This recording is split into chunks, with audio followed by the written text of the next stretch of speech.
ప్రపంచంలోనే పెద్ద football player. ఇతను ఇండియాకి సెకండ్ టైం వచ్చారు. అతను ఎవరో కాదు, మెస్సీ. అండ్ అతను చూడడానికి చాలా మంది వస్తారు. ఎంత అంటే స్టేడియం నిండిపోయే అంత. షారుఖ్ ఖాన్ కూడా అతను కొడుకుని తీసుకుని వస్తారు లైన్ లో నుంచి ఫోటో తీసుకోవడానికి. కానీ చూడండి మనుషులు దీన్ని ఎలా చేశారు. స్టేడియంలోకి రావడానికి టికెట్ ప్రైస్ 5 to 10 to 12,000 ఉంది. అయినప్పటికీ 70,000 వరకు జనాలు వచ్చారు. అంత పే చేసి వచ్చినప్పటికీ 10 నుంచి 15 minutes మాత్రమే ఉన్నాడు అక్కడ మెస్సీ. అండ్ జనాలు అతన్ని సరిగ్గా చూడలేకపోయారు కూడా అతని చుట్టూ ఉన్న క్రౌడ్ వల్ల.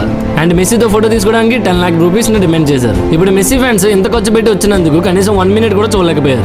మెస్సీ కోసం 70 feet స్టాచ్యూ కూడా పెట్టారు కోల్కతాలో. అయితే ఆలోచించండి, ఇండియా ఒక పెద్ద ప్లేయర్ సునీల్ ఛెత్రి 20 years పైగా ఇతను ఇండియాకి ఫుట్బాల్ ఇచ్చారు. కానీ చూడండి ఇండియాలో ఉంటే బయట వాళ్ళు ఎవరో స్టాచ్యూ పెట్టారు. బయట వాళ్ళ కోసం ఆలోచించడం తర్వాత అయితే ముందు మన వాళ్ళ కోసం ఆలోచించడం బెస్ట్ ఏమో. ఫస్ట్ మన దేశం కోసం ఎన్నో ఇయర్స్ నుంచి ఫుట్బాల్ ఆడినా 90 కన్నా పైగా గోల్స్ చేసిన సునీల్ ఛెత్రి కోసం ఎంతమందికి తెలుసు? ఒక మీడియా కూడా అతని గురించి చూపించిందే లేదు. ఒక పెద్ద బ్రాండ్ కాంట్రాక్ట్ కూడా వచ్చిందే లేదు. స్టేడియంలో సగం కూడా జనాలు ఉండేవారు కాదు.